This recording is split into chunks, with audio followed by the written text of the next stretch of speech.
Zlato, prosím tě, udělej něco už s tím zvonkem. Jak já už za chvíli nebudu moc pořád běhat ke dveřím.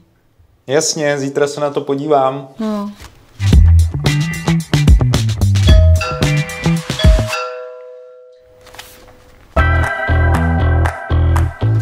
Dobrý, mám tady balík pro paní Neklovou. Jo, aha, tak to bydlí vedle. Jo, tak. To jste špatně. Díky, nashledanou.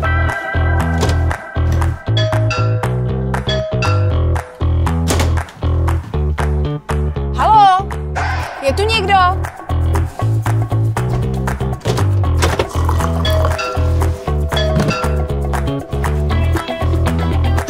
Paní Neklová? Ta bydlí vedle.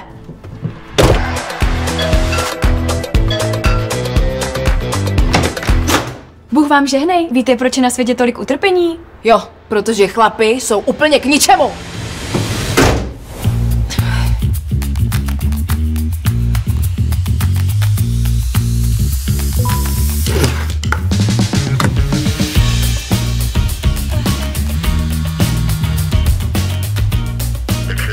Nechte mi to za dveřma, prosím, díky.